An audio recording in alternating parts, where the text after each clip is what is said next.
신동빈 롯데그룹 회장이 국회 정무위원회의 공정거래위원회 국정감사에 증인으로 출석했습니다.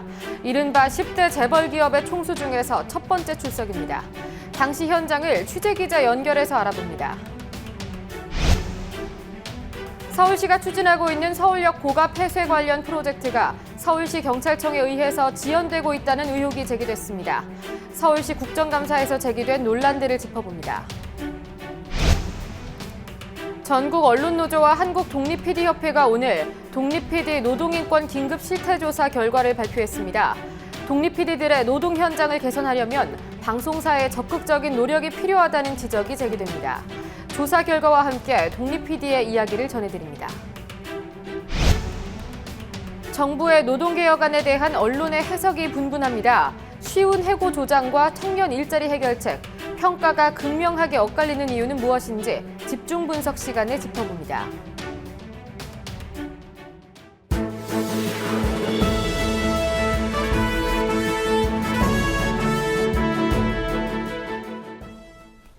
안녕하십니까. 9월 17일 뉴스K 시작합니다. 첫 소식입니다. 오늘 정무위원회의 공정거래위 국정감사에는 신동빈 롯데그룹 회장이 증인으로 출석했습니다. 10대 재벌기업의 총수가 국정감사에 출석한 건 이번이 처음인데요. 신 회장은 롯데그룹의 순환출자 구조 해소와 국적 정체성 문제를 해소하기 위한 구체적인 방안도 내놨습니다. 국정감사 현장을 취재한 성지훈 기자를 연결하겠습니다. 성지훈 기자. 네, 성지훈입니다. 네, 오늘 신동빈 롯데그룹 회장의 국정감사 출석 관련해서 소식 전해주시죠. 신동빈 회장은 오늘 오후 1시 50분경 공정거래위원회 국정감사에 출석했습니다. 쏟아지는 기자들의 질문에는 아무런 대답 없이 국감장으로 이동했습니다. 신 회장은 이번 롯데그룹 경영권 분쟁 사태에 대해 머리 숙여 사과했습니다. 이어 왕자의 난은 끝났다며 이번 경영권 분쟁의 원인이 된 순환출자 구조 문제를 10월까지 해소하겠다고 밝혔습니다. 꾸준히 제기된 롯데그룹의 국가 정체성 문제에 대해서도 롯데그룹은 한국 기업이 맞다고 확인하며 내년 초까지 이 문제를 해결하겠다는 의사를 밝혔습니다. 순환출자 문제에 대해서는 어떤 반응을 내놨습니까? 롯데그룹은 2.41%에 불과한 총수 일가의 지분으로 자산 규모 83조 원의 롯데그룹을 지배하는 복잡한 순환출자 구조를 갖고 있습니다. 이 복잡한 순환출자 구조가 이른바 왕자의 난의 원인이 되기도 했습니다. 신동빈 회장은 그룹 내부적으로 순환출자 구조를 해소하기 위한 태스크포스를 만들었고 올 10월까지 80%가량 출자 구조 문제의 해소가 가능하다는 보고를 받았다고 말했습니다. 신 회장은 롯데건설이 보유하고 있던 롯데제거 지분을 최근 개인적으로 매입했다는 점을 예로 들며 순환출자 구조 해소를 위한 작업이 이미 시작됐음을 강조했습니다. 일본 광윤사, 롯데홀딩스 등 일본 계열사의 지분 구조를 투명하게 밝힐 의사가 있냐는 질문에도 공개하겠다는 입장을 밝혔습니다. 예, 롯데그룹 국정감사를 앞두고 가장 컸던 논란이 과연 일본 기업이냐 한국 기업이냐 국적 정체성 문제였는데요. 이 문제에도 답변을 했습니까? 신동빈 회장은 롯데그룹의 국적 문제에 대해서도 명확한 입장을 밝혔습니다. 그동안 롯데그룹은 그룹 지배구조의 정점에 있는 호텔 롯데 지분의 대부분을 일본 기업이 소유하고 있어 국가 정체성 논란이 끊임없이 제기돼 왔습니다. 하지만 신 회장은 롯데의 모든 기업은 대한민국의 기업이라며 롯데가 한국 상법에 따른 기업이고 세금도 한국에 내고 있다고 강조했습니다. 신 회장은 이미 아버지인 신격호 총괄 회장의 허락을 구했고 내년 상반기까지 한국 롯데그룹의 지주회사 격인 호텔 롯데를 상장해 이 같은 논란을 불식하겠다고 말했습니다. 예, 앞서 논란이 됐던 그 국정 문제와 관련해서 오늘 신동빈 회장이 국정감사에 출석하지 않을 것이다. 이런 문제가 제기가 됐었는데요. 오늘 출석을 하게 된 이유가 뭐라고 분석되고 있습니까? 세계 10위권의 재벌 총수가 국정감사에 증인으로 출석한 건 이번이 처음입니다. 이번 신동빈 회장의 출석은 지난 롯데그룹 경영권 분쟁으로 촉발된 반재벌 정서에 따른 결과로 보입니다. 야당은 이번 계기를 순환출자를 통해 미미한 지분으로 그룹 지배권을 행사하는 재벌에 대한 개혁으로 확전시키겠다는 심산입니다. 야당 의원들은 노동시장 구조개혁안 등 현 정권의 친재벌 경제 정책에 제동을 걸겠다는 의지를 강하게 드러냈습니다. 예, 그 외 국정감사 현장에서 나왔던 이야기들도 전해주시죠. 한국수력원자력을 감사한 산업통상자원위에서는 한수원의 부실한 원전 부품 검사가 도마 위에 올랐습니다. 정의당 김재남 의원은 한수원이 신고리 3호기 운영 허가를 받기 위해 원전 부품의 기기 검증 실패를 알면서도 은폐했다는 의혹을 제기했습니다. 올해 초 신고리 3호기에 쓰인 제어봉 위치 전송기 케이블 조립체 부품에서 문제가 발견됐고 납품업체인 두산중공업은 이 부품의 수명이 설계 수명 40년에 모자란 29.8년이라는 사실을 한수원에 보고했습니다. 하지만 한수원은 신고리 3호기의 운영 허가 심의를 위한 원안위가 열린 후에야 검증 필요성에 대한 보고를 받았다고 주장했습니다. 4월 9일 운영위 원안위에서 운영허가 심사를 앞두고 있었어요. 그럼 당연히 이런 심각한 문제, 온 국민이 이조 부품 문제로 고통받았고 결국 그 이조 부품에서 재검증, 검증 오류까지 났고 다시 검증안이 실패로 나왔어요. 당연히 원안위 보고를 해야 되죠. 운영허가를 앞두고 있는데요. 당연히 이거는 운영허가를 피하고 보자고 하는 철저한 은폐의 아주 단적인 예입니다.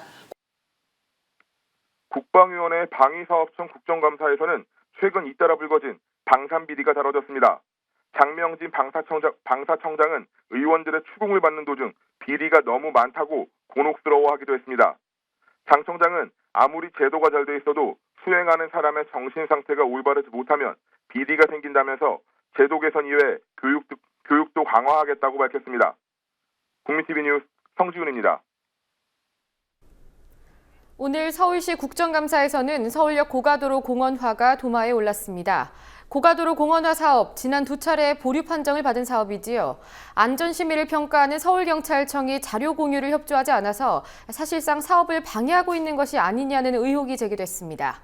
박다솔 기자가 보도합니다.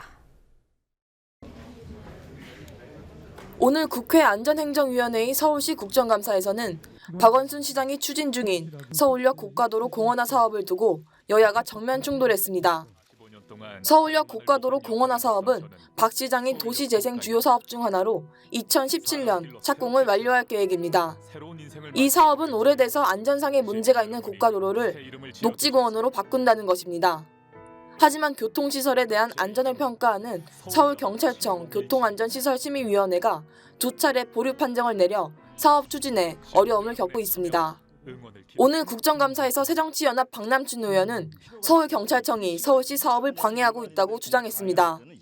서울역 고가도로 폐쇄에 대한 기술검토 보고서를 지난 5월 도로교통공단으로부터 제출받고도 그 결과를 서울시와 공유하지 않아 보류에 대한 도의적 책임이 있다는 겁니다.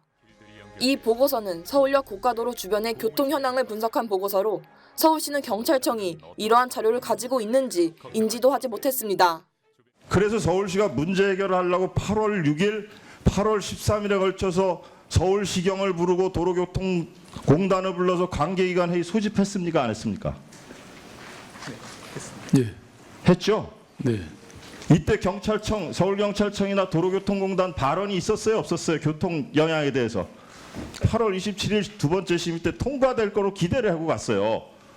근데 1차 심의 때 얘기가 전혀 없던 그런 새로운 내용으로 보류를 시켜버렸어요. 자, 이런 상황을 정치적으로 해석하지 않을 수 있겠습니까? 서울경찰청이 가지고 있던 보고서는 지난 15일에서야 서울시에 전달됐습니다. 보고서를 공유해야 한다는 의무는 없지만 행정적으로 협력할 수 있음에도 방치했다는 지적입니다. 하지만 서울경찰청은 경찰청 자료를 꼭 공유할 필요는 없다는 입장입니다. 앞서 서울시는 서울시 경찰청의 보류 판정이 정치적 함의가 있다며 반발한 바 있습니다. 지난 2일 이재원 행정부시장은 기자브리핑을 갖고 보완할 수 있는 지극히 실무적인 부분을 문제 삼는다며 서울시 직권으로 11월 차량 통행 금지를 시작할 것이라고 말했습니다. 반면 여당 의원들은 서울역 고가도로 공원화를 서울시장이 졸속 강행 처리하고 있다고 비판했습니다. 여러 쪽에서 전부 반대 내지는 유보 의견을 내고 있음에도 불구하고 금년 몇 월 달이면 착공하겠다. 속도를 금년 10월이면 10월, 11월이면 11월에 무조건 공사에 착공해야 된다라고 하는 이런 속도에다가 주안점을 둔 이런 방향으로 정책이 추진돼서는 안 된다라는 것이 본인의 지적인데. 이에 박원순 시장은 서울역 고가는 철거나 보완 등이 이뤄질 수밖에 없는 상황이고 국토교통부 등과도 계속 협의할 것이라고 밝혔습니다. 국민TV 뉴스 박다솔입니다.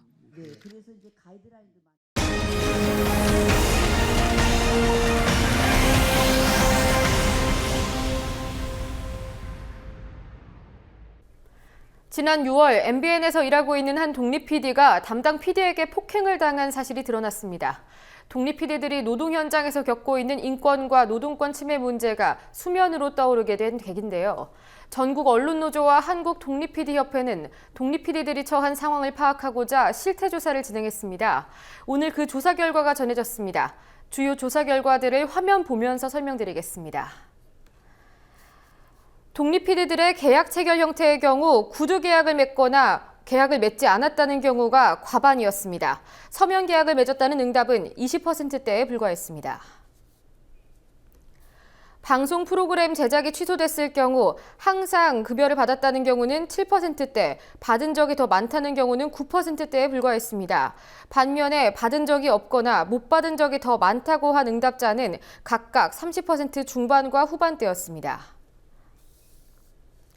산재보험의 필요성을 느끼고 있냐는 여론조사도 있었습니다. 매우 필요하다는 응답이 71%, 필요한 편이라는 응답이 20%로 산재보험의 필요성에 대한 독립 PD들의 공감대가 상당히 높은 것으로 확인됐습니다. 하지만 업무 중 부상을 당했거나 질병에 걸렸을 때 치료비를 해결하는 방법에서는 산재보험으로 처리했다는 경우가 3.5%에 불과했습니다. 독립제작사에서 해결했다는 경우도 8%대로 10%에 미치지 못했고 개인적으로 해결했다는 응답은 83.7%, 상당히 많은 응답률을 보였습니다. 마지막으로 업무와 관련해서 폭행을 당한 적이 있냐는 질문도 있었습니다. 이 질문에 대해서는 82.3%의 독립 PD들이 폭행을 당한 적이 있다고 말했습니다. 방송 제작 현장에서 독립 PD들이 느끼는 고충들과 이를 해결해야 할 방향은 무엇인지 한국독립PD협회 복진호 권익위원장의 이야기를 들어보겠습니다.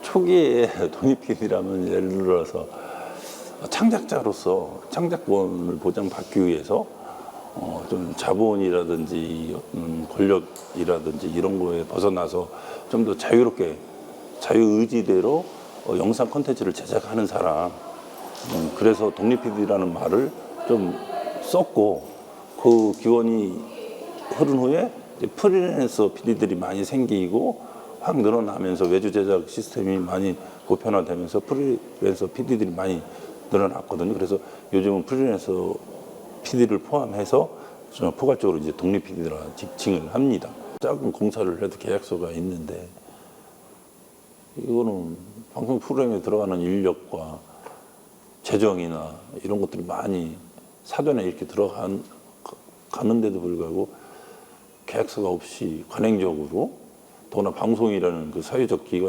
기구에서, 사회적 기업에서 그 무계약의 관행이 버젓이 있다라는 것들, 그거를 좀 더 우리를 압박하게 하는 수단이 아닌 우리들의 환경을 개선해주고 보장해주기 위해서 계약서를 좀 더 포괄적인 개념에서 좀 더 작성을 해야 되겠고, 계약서 내용도 그렇게 좀 맞춰줘야 되지 않나. 외주 제작이 전체 방송 외주 제작비율이 거의 40%에 육박을 한다고 봐요. 그리고 거의 약간 정도의 차이는 있지만 40%라는 외주 제작 비율을 부인하는 사람은 거의 없거든요. 이런 분들이 이제 피로도가 점점 좀 가중되는 거예요. 재정적인 압박도 심해지고, 또 근로 환경이 좋으면 우수한 인력들이 많이 나오죠. 근로 환경이 나쁘기 때문에 우수한 인재들이라든지 능력 있고 또 능력 여부를 떠나서 이쪽으로 사람들이 안 와요. 하다 금방 나가고, 그러다 보니까 이제 방송의 그 기술이나 제작 능력이 축적되지 않는 거예요. 그래서 연차 차이도 많이 나고, 밑에서 힘이 없고 약자이고 의뢰 입장에서 어떤 것들을 요구하라고 하는 그 자체가 힘들어요. 단결권이 있는 것도 아니고 단체 교섭권이 있는 것도 아니고. 하지만 어떤 불만이 있고 어떤 점을 개선해야 된다는지 방송사들은 알려고 하면 쉽게 알 수 있고, 개선하고자 하면 쉽게 개선할 수 있어요. 그분들이 먼저 해주시고 그분들이 먼저 하게끔 방통위라든지 문체부라든지 이런 분들이 가이드라인을 제시해주고 관리 감독을 해주고 그런 것들이 필요하다고 생각합니다. 함께 만드는 언론 미디어 협동조합 여기는 국민 TV 함께 만드는 언론 미디어 협동조합 여기는 국민 TV. 정부의 노동개혁안 여러분은 어떻게 평가하십니까? 일자리 창출을 위한 초석이라는 호평이 있는 반면에 쉬운 해고를 조장해 일자리를 불안정하게 만들었다는 비판도 제기되고 있지요. 오늘 집중 분석 시간에는 정부 노동개혁안에 대한 주요 일간지의 보도들을 톱파보겠습니다. 언론 비평 함께하고 있는 김성재 전 한겨레 신문 기자 나오셨습니다. 안녕하십니까? 네, 안녕하세요. 예, 노동개혁 이슈가 한창입니다. 오늘은 주요 일간지들의 노동개혁 관련 보도들을 준비해서 비교해 주신다고요? 네, 그렇습니다. 예. 노동개혁 문제가 이미 새누리당에서 두 가지죠. 하나는 핵심이 임금 피크제하고요. 임금 피크제를 통해서 청년 일자리를 만들겠다는 거고요. 그리고 또 하나는 쉬운 해고를 하겠다라는 그 핵심 내용을 가지고 개혁안이 나왔는데 이게 그 한국노총에서 이제 합의를 해줬죠. 그래서 이제 합의안이 만들어지면서 그 이후에 언론들이 이제 보도하는 걸 보면 아주 극명하게 그 나뉘는 걸 또 볼 수 있는데요. 예. 역시 조선일보, 동아일보, 중앙일보 재벌 언론들은 굉장히 큰 선물을 받은 것처럼 사실은 이게 기업들에게 사주들에게 굉장히 큰 그 선물이나 마찬가지거든요. 그러자 조선, 동아, 중앙은 정말 큰 선물을 줘서 너무나 반가운 기색을 역력하게 드러냈고요. 반면에 한겨레나 경향은 이게 지금 노동자들에게는 정말 이게 앞으로 이제 이 법이 시행이 되면 국회를 통과해서 법이 시행이 되면은 노동자들에게는 굉장히 큰 불리한 이런 상황들이 벌어지고 있거든요. 이런 지점들을 짚어줬고요. 그래서 굉장히 큰 차이를 지금 보이는 그런 보도들을 하고 있습니다. 예, 네. 보도 내용들을 보면서 설명을 듣도록 하겠습니다. 예, 내용 준비가 조금 시간이 걸릴 것 같습니다. 네. 그래서 우선 보수 진영 같은 경우에는 그렇게 얘기를 했고요. 이른바 진보 진영으로 대표되고 있는 한겨레 신문, 경향신문 이 언론사들의 보도 행태는 어떤 특성이 있습니까? 네, 한겨레하고 경향은 예. 아까 말씀드린 그 임금 피크제의 문제, 그러니까 취업 규칙을 쉽게 그 가이드라인을 만들어서 그 가지고 가는 문제하고 그리고 쉬운 해고를 하는 문제, 예. 이 문제를 좀 집중적으로 밝혔고요. 그래서 이 두 가지 문제가 결국 누구에게 도움을 주고 누구에게 피해를 입힐 것인가를 봤는데요. 예. 특히 한겨레 신문 같은 경우는 굉장히 정확한 지점을 짚어냈습니다. 뭐냐면 이게 일반적으로 정부와 새누리당이 대기업 노조들 때문에 이 예. 노동개혁을 해야 된다라고 이렇게 주장을 해왔는데요. 결국 이 합의안이 국회에서 법안이 만들어져서 통과되면 노조를 가지고 있지 않은, 노조에 소속되어 있지 않는 90%의 노동자들에게 굉장히 큰 타격을 줄 것이다. 이런 지점을 짚어냈고요. 예. 네, 굉장히 중요한 지점을 짚어낸 것 같습니다. 한겨레 같은 경우가요. 예. 네. 그 정책의 장단점을 짚어볼 때 아무래도 언론 보도 그리고 여론 형성이 네. 상당히 큰 영향을 미칩니다. 국민들에게는. 네. 그런데 제가 봤던 지적 중에서 한 가지 굉장히 와닿았던 게요. 네. 새정치민주연합이나 일부 진보 진영에서 얘기하는 것들이 아버지의 일자리를 빼앗아서 아들에게 준다. 이런 프레임이 있단 말이죠. 그런데 네네. 이 기조가 네. 청년 일자리 창출이라는 기조에 졌다. 결국 프레임 싸움에서 졌다. 이런 말도 있더라고요. 네, 그렇습니다. 지금 정부가 내놓은 안이 임금 예. 피크제를 하겠다. 기업들이 임금 피크제를 하도록 이제 강요하겠다라는 건데, 밀어붙이겠다라는 건데, 기업들로서는 굉장히 좋은 거죠. 정년을 늘리고 임금을 깎고, 그래서 그 돈으로 정부가 얘기하는 건 그 돈으로 청년 일자리를 만들겠다라고 하는 건데, 예. 일단 여러 노동학자들이, 경제학자들과 노동학자들의 연구 보고서에 따르면은 임금 피크제가 새로운 일자리를 창출하는 효과가 거의 없다라는 그런 보고서들을 많이 냈고요. 실제로 사례도 임금 피크제를 했던 기업들의 사례도 그렇게 나와 있고요. 아버지 일자리를 뺏어서 그러니까 임금을 삭감하는 거죠. 아버지 예. 임금을 삭감해서 그걸로 청년들의 일자리를 고용하겠다라고 하는 건데 그게 과연 현실적으로 일어날 것인지에 대해서는 알 수 없는 일이고 오히려 청년 일자리를 창출하는 것도 효과도 거의 없다. 예. 이런 이야기들이 힘을 받고 있습니다, 사실은. 네. 예, 지금 자료 화면이 이제 준비가 된 것 같은데요. 어떤 기사 설명해 주실 건지 그 제목 읽어주면서 설명을 좀 부탁드리겠습니다. 9월 15일자입니다. 14일 날 합의를 했고요. 예. 15일자 우선 경향신문부터 볼게요. 예. 경향신문을 보면은 당정 노동 독주 브레이크 풀렸다 이런 제목으로 일면에 기사를 썼습니다. 예, 그래서 지금 화면에 나오고 있고요. 네, 화면에 보시는 것처럼 새누리당과 박근혜 정부가 노동 독주 브레이크가 완전히 풀려서 예. 완전히 전차가 달리는 것처럼 지금 막 밀어붙이고 있는 예. 이런 모습을 보이고 있죠.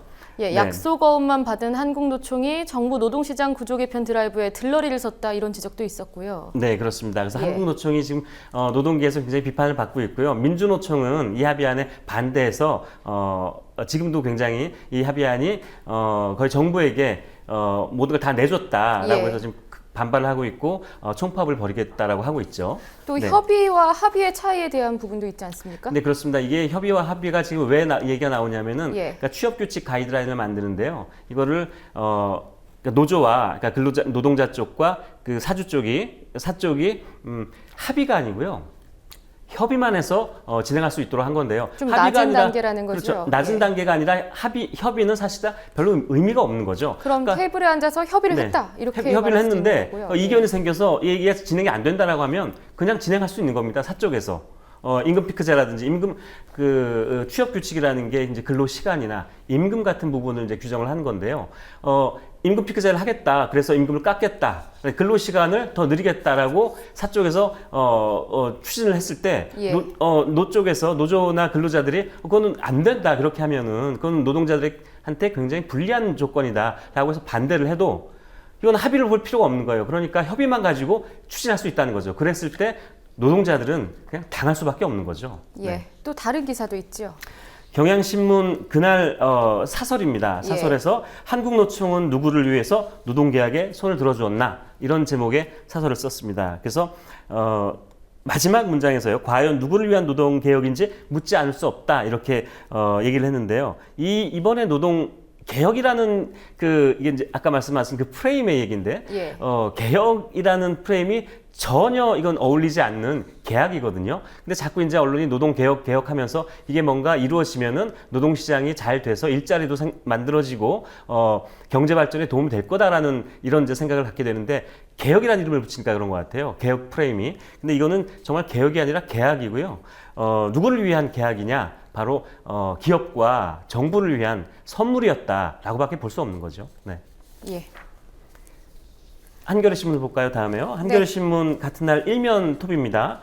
노조 울타리박 노동자 1,800만 명 고용 불안 내몰일판 이런 그 제목을 붙였는데 이게 아까 말씀드린 것처럼 우리나라 노조 가입률이 10%밖에 안 되지 않습니까? 정확히 10.3%인데요. 이게 OECD 국가들 중에 거의 꼴찌 수준입니다. 그래서 10명 중에 1명밖에 노조 가입을 안 하고 있다는 거고 나머지 9명, 그러니까 100명 중에 90명은 예. 노조에 가입이 안 돼 있어서요. 보호를 받을 수가 없습니다. 이번 노동 계약은 노조에 가입이 안 된 100명 중에 90명들에게는 치명적인 그런 법안이 될 거다라는 지점을 한겨레 일면에서 짚어줬습니다. 한겨레 사설도 오겠습니다. 같은 날 사설인데 여기서도 이제 노동의 양보만 강제한 기울어진 노사정 합의다 이런 제목으로 사설을 썼고요. 이 사설에서 굉장히 정확한 그런 아까 말씀드린 그런 부분들을 짚어줬는데요. 예.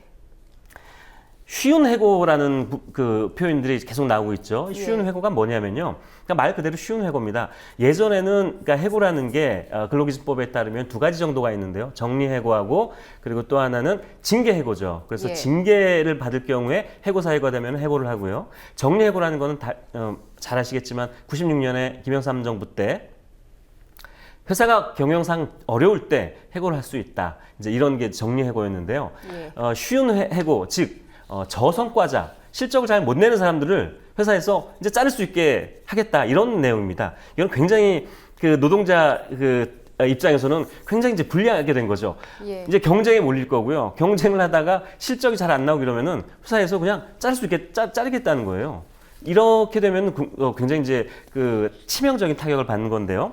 그래서 예전에 우리가 정리해고 때도 정리해고가 그렇게 흔하지는 않을 거다라고 했지만 실제로 기업들이 그걸 악용해서 정리해고법을 악용해서 노조가 어떤 요구를 내걸 때 이건 회사가 어렵다라고 하면서 정리를 마구 해고를 하지 않았습니까? 그게 대표적으로 쌍용차 같은 경우에 그런 일이 벌어져가지고 굉장히 이제 큰 문제가 됐었는데요. 이번에 이것도 쉬운 해고도 이게 만약에 정부에서는 그렇게 쉽게 해고할 수가 없게 하겠다라고는 하지만 법적으로 쉬운 해고를 쉽게 만들어 버리면은 이거는 뭐 걷잡을 수 없는 그런 일들이 벌어지는데 그런 지점을 여기서 한겨레 사설에서 짚어줬습니다. 그래서 법 제도 개선 때까지는 정부가 노사와 충분히 협의를 거쳐 가이드라인을 만들기로 했다라고 하는데 이게 실제로는 그렇게 되지 않고 노동자의 90%가 예. 노조의 테두리 밖에 놓여 있어서 굉장히 큰 타격을 받을 거다 이런 지점하고요. 노동자의 임금이 줄어들고 해고 위험은 커졌다. 한쪽으로 심각하게 기울어진 그런 합의안이다라고 사설에서 짚어주고 있습니다. 예, 지금 경향 한겨레의 경우에는 합의안의 문제점들에 포커스를 맞춰서 초점을 네. 맞춰서 지적을 하고 있습니다. 그렇게 뭐 불합리한 지적도 아닌 것 같고요. 반면에 조중동 같은 경우에는 어땠는지 짧게 설명을 해주실까요? 네, 조중동의 기사들이 이 예. 관련된 기사들이 이번에 굉장히 많았어요. 일면, 뭐 종합면, 사설까지 넘쳐났는데 그 이유가 아까 말씀드린 것처럼 조중동 재벌 언론들은 이 합의안이 너무나 좋은 거예요. 선물이었던 거예요. 그래서 이 법안의 합의안을 굉장히 막 설명하고 홍보하고 싶었던 것 같아요. 그래서 굉장히 기사들을 많이 쏟아냈는데 조선일보 같은 날 일면을 보겠습니다.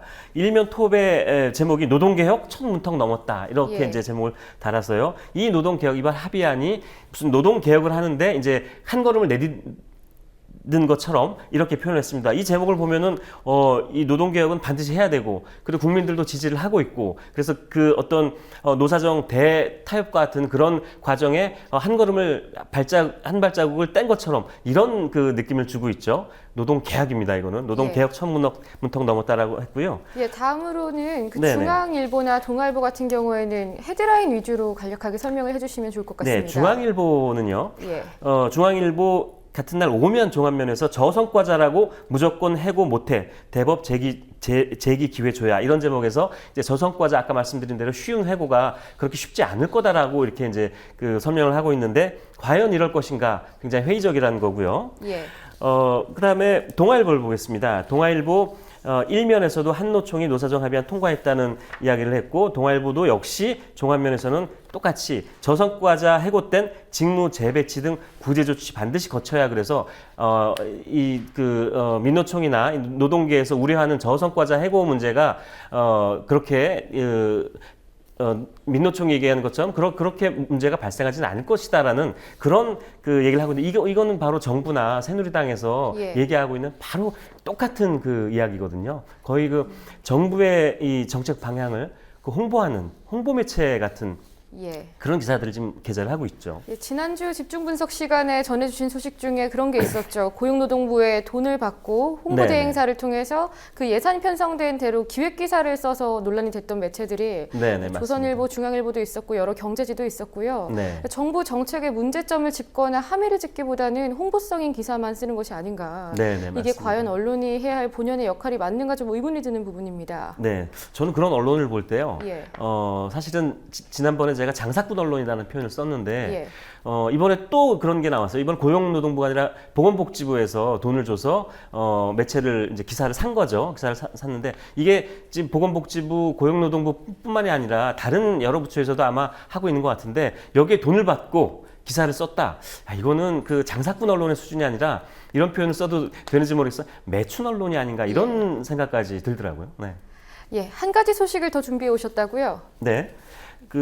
어제였죠. 어제 새정치민주연합에서 혁신안을 예. 중앙위원회에서 통과하느냐 마느냐 이제 이걸 가지고 회의가 열렸습니다. 중앙위 그 회의가 열렸는데 이번 혁신안 중앙이 통과하느냐 못하냐는 문재인 대표 재신임하고도 굉장히 관련이 돼 있고요. 그래서 관심을 많이 끌었고 어제 열린 혁신위 중앙위원회에서 과연 그러니까 지금 새정치민주연합이 굉장히 지금 내분에 휩싸여 있지 않습니까? 그래서 비주류, 주류하고 또 보수 언론에 따르면 친노, 또 비노, 반노들이 이렇게 서로 이렇게 굉장히 대척점에서 막 싸우고 있는 것처럼 비춰졌는데 그래서 어제 열렸던 그 혁신위 안에 대해서 이제 모여서 당원들과 대의원들이 모여서 회의를 해서 만장일치로 박수로 이제 통과를 했는데 여기에 대해서 예상했던 대로 조중동 같은 보수 언론들은 마치 이날 회의가 굉장히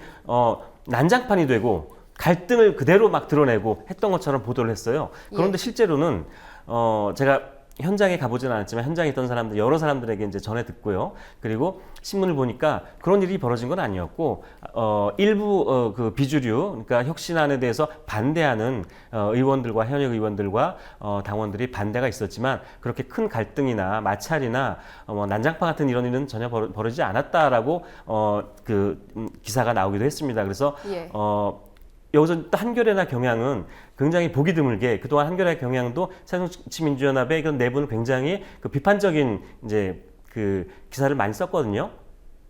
이제 문제가 있으니까 좀 비판을 하긴 하는데 이번에는 혁신안이 어쨌든 통과가 되면서 제1야당인 새정치민주연합의 어떤 기대를 거는 이런 내용의 사설도 실리는 걸 보고요.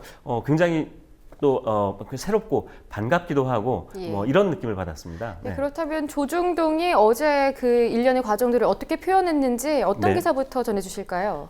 조선일보 기사를 먼저 보겠습니다. 조선일보 오늘자 일면인데요. 일면 톱이었습니다. 그래서 제목을 보면은 야유 퇴장, 야 혁신안 반쪽 통과다 이렇게 얘기를 하면서 말씀드린 것처럼 굉장히 그 현장이 난장판이 되고 아수라장이 됐던 것처럼 그래서 굉장히 그 분란이 격화됐던 것처럼 이렇게 표현을 했고요. 그리고 그 혁신안에 대해서도 반쪽 통과다 이렇게 얘기를 했는데 참석했던 그 참석자들이 거의 다 이제 박수로 통과를 시켰습니다. 그래서 반쪽 통과, 물론 일부 반발이 있었죠. 반대가 있었지만 민주주의라는 게 원래 시끄러운 거죠. 그래서 반대 의견도 있고 한 거죠. 근데 이거를 반쪽 통과다라고 아주 폄하를 하는 그렇게 표현을 했고 야유퇴장이다라는 그 얘기를 했고요.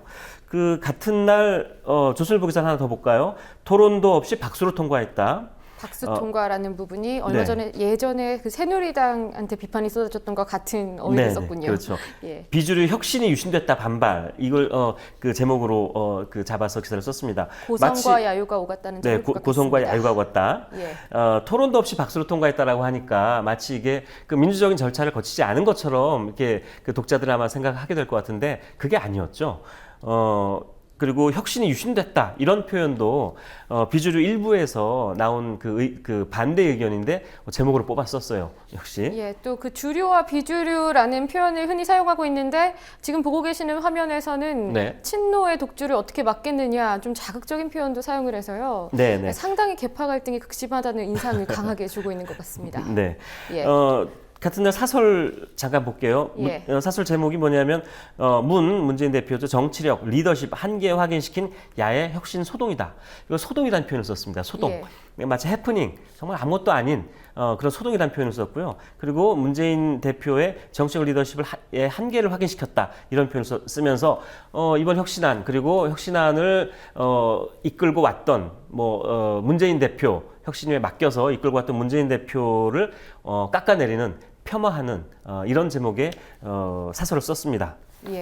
중앙일보를 볼게요. 중앙일보 사설에서는 좀 굉장히 악의적인 그 사설이었죠. 국감 와중에 제1야당이 집안 다툼을 하다니라는 제목의 그 사설이 나왔습니다. 지금 국감 중입니다.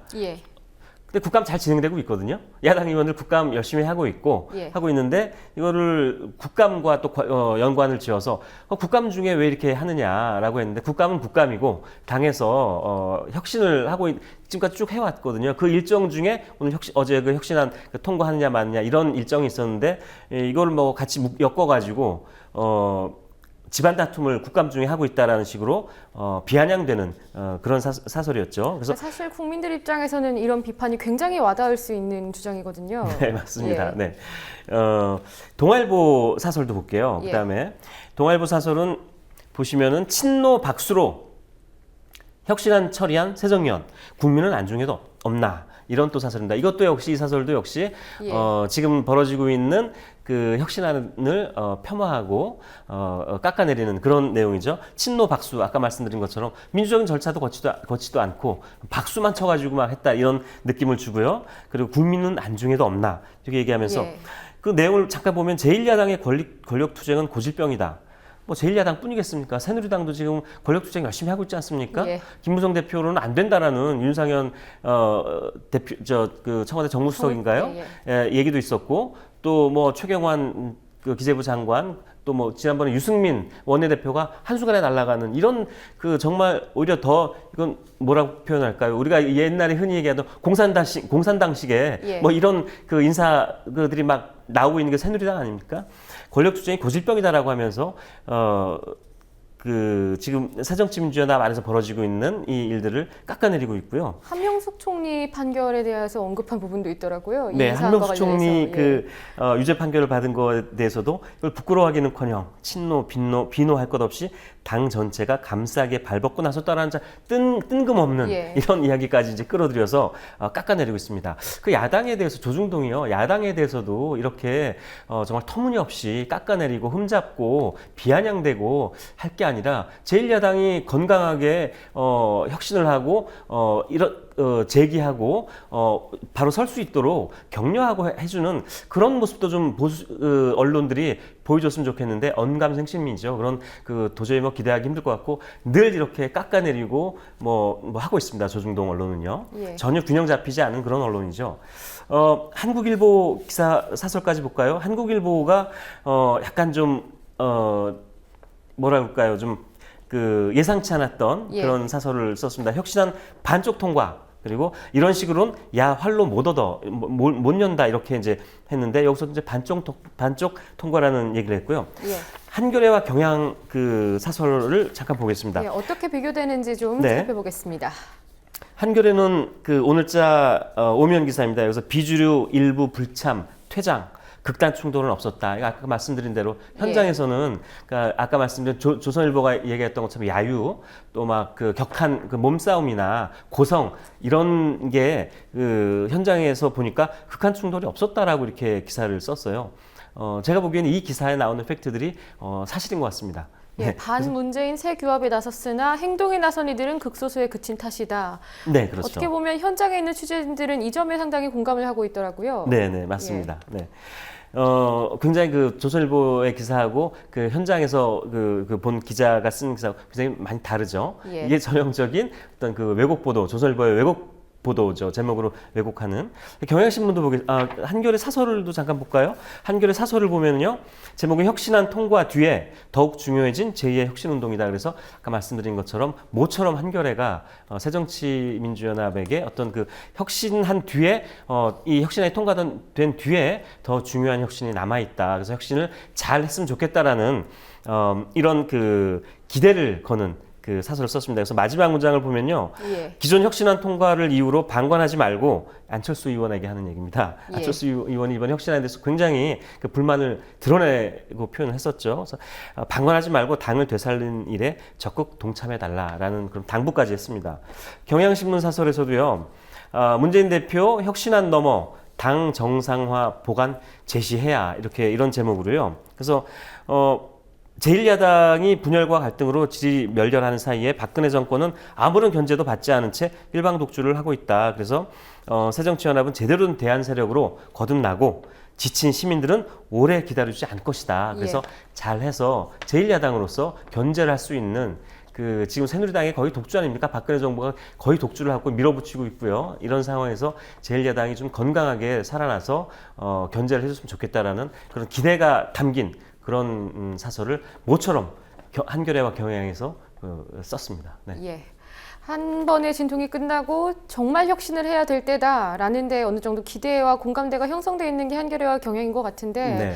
또 어떻게 보면 새정치민주연합이 억울하긴 하겠습니다만 실질적으로 뭐 계파 갈등으로 비춰질 수 있는 혁신에서 보여줄 수 있는 잡음이 상당했던 것은 사실이지 않습니까? 네, 그렇죠. 예. 근데 그래서 뭐 사실이긴 한데요. 저는 언론이 그 계파 갈등을 실제보다 굉장히 많이 부풀리고 있다라는 생각을 해요. 그래서 예. 그러니까 언론이 얘기하는 비주류 또는 그 비노라고 하나요? 비노 반노 의원들이나 이런 분들이 꺼내는 그 한마디 한마디를 굉장히 과장되게 비중 있게 예. 한다는 거죠. 그 어제 광주에서 광주 그 당원들이 그 정확한 숫자는 모르겠습니다. 200명인가 400명 정도 됐나요? 혁신안을 지지한다 이런 의견을 냈는데 여전히 일부 이제 비노 의원들이 광주의 민심은 문재인 대표를 인정하지 않는 것처럼 이렇게 자꾸 이제 얘기를 하는데 실제로 광주의 민심, 호남의 민심이 과연 그러냐? 이건 그렇지 않거나 또는 검증되지 않았다는 거죠. 이런 부분들을 이제 계속 언론들이 오히려 더 과장하고 부풀리게 해서 분열, 갈등 이 프레임으로 계속 새정치민주연합의 그 문제를 계속 이렇게 보도를 하고 있지 않은가 싶은데요. 이런 부분들은 좀 자제를 해야 되지 않은가라는 생각이 듭니다. 네. 예, 노동개혁안에 대해서도 이렇게 비판적인 칼날을 세웠으면 어땠을까 하는 아쉬움이 계속 남습니다. 네. 예, 오늘 여기까지 듣겠습니다. 수고하셨습니다. 네, 고맙습니다. 오늘 준비한 뉴스는 여기까지입니다. 시청해주셔서 고맙습니다.